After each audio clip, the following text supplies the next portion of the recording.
Everyone, and welcome back to Journey Beyond Time. Today we have a very special guest, someone who has actually traveled through time. Please welcome the time traveler himself. Thank you for inviting me. It feels nice to talk about my journey again, though this time without all the danger. So before we begin, we're hoping you can expound on some of your experience later. Our listener love clarity. Yeah. So we're so excited to have you. Let's start from the beginning right now. And what made you want to build a time machine and in the first place? Well, I've always been fascinated by the idea of time, how it flows and how we are trapped in the present. I wanted to explore it, just like the sailors once explored the seas. So I built a machine that could move through the fourth dimension, time itself. Wow. Oh, that's incredible. So when you use your machine, and where did you end up? Good question. I traveled far into the future, to the year 802,701. At first, I thought I'd find a world full of progress and advanced technology, but what I saw instead was very different. Different how? The world was peaceful, bright, and covered in beautiful gardens. The air was soft and warm, and there I met a group of small childlike people called the Eloi. There were no discernible problems at first. They seemed happy, but they were weak and almost too gentle. So they were what you expected human to become. Not at all. They had no curiosity, no struggle, and no work. They just played and ate fruit and just slept. I soon realized that something was missing. Intelligence, maybe even courage. Their world was stagnant. Well, that sounds strange, but later we discovered the Morlocks, right? Who were they, and if you can, expound a little for us and for our audience. Well, yes, the Morlocks were terrifying creatures.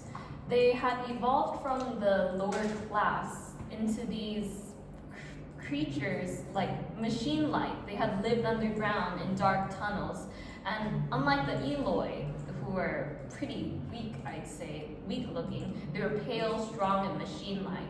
They worked in silence and came out only at night. So were they also humans? Yes, sadly, they are.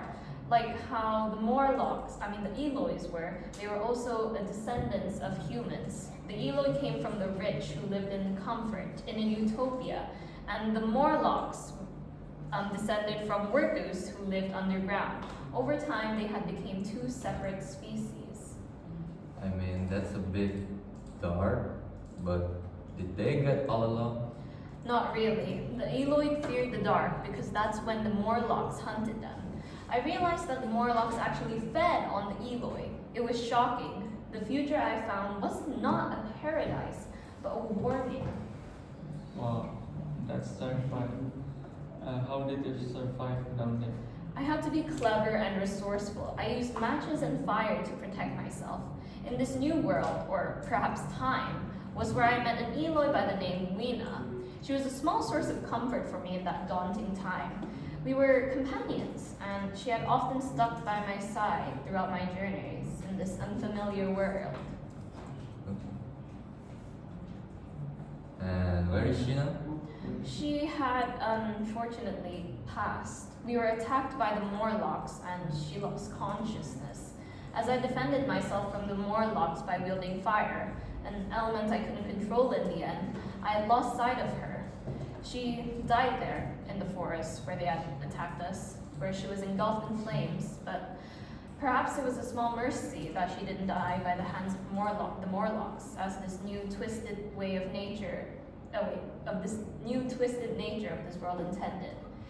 It was a moment that broke my heart. It made me realize how fragile everything had become in this future world.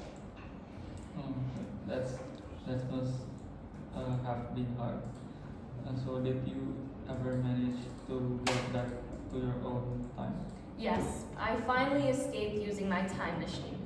I traveled even farther into the future, where the sun was dying and life was almost gone. Then I returned home. And when I told this story to my peers, they didn't believe me, of course. And after that, did you ever travel again? I did. I took the machine once more for another journey, but I never returned. Some speculate that I went to the past, others say I went to the end of time, but only I know the truth. Oh, that's mysterious. Well, before we finish, what's one lesson you learned from your journey? I learned that progress without compassion is meaningless. The Elohim Morlock showed me that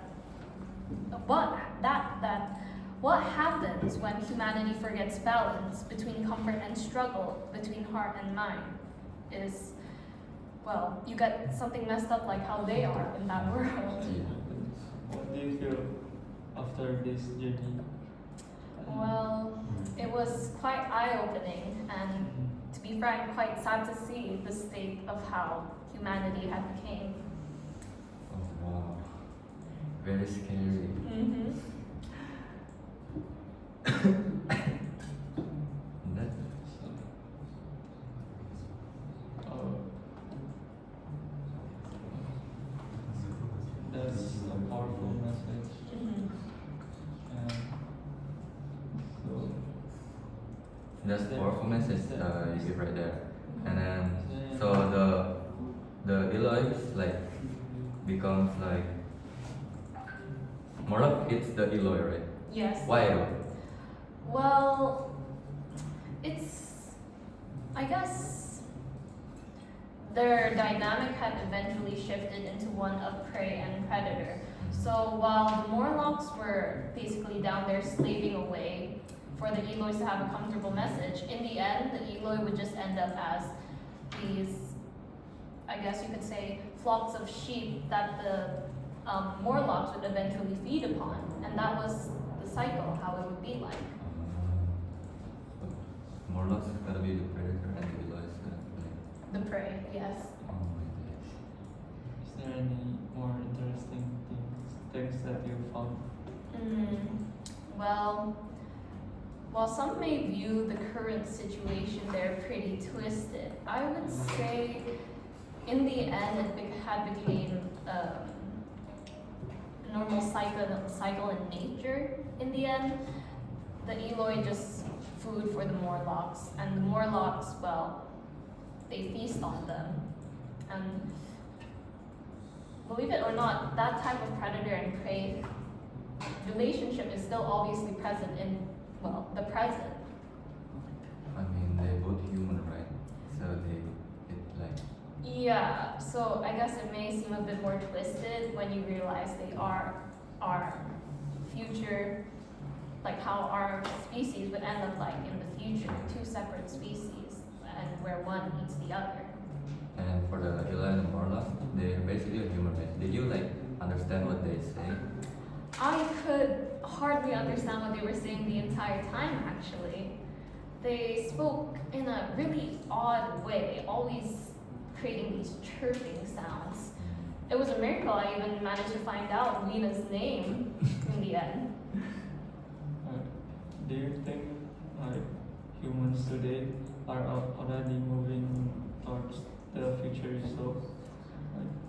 Potentially, seeing how the class differences are. I don't think we've reached a state where it's that severe. However, if we continue on like this, where the poor grow poorer and they just constantly slave away for the upper class, while the upper class constantly gets richer and richer without lifting a finger, we could fall into the same future that I had experienced and saw. And Hope not. Hopefully not. hopefully not, yeah. So, so that's all. That's all I have to say. Yeah. Thank you so much. Yes, it was my pleasure. And remember, time is not just something we pass through, it's something we shape. Yeah, beautifully said. And to our listener, thank you for joining our podcast, joining Journey Beyond Time. Until next time, keep your curiosity alive. Yeah, thank you. Thank you. Yay.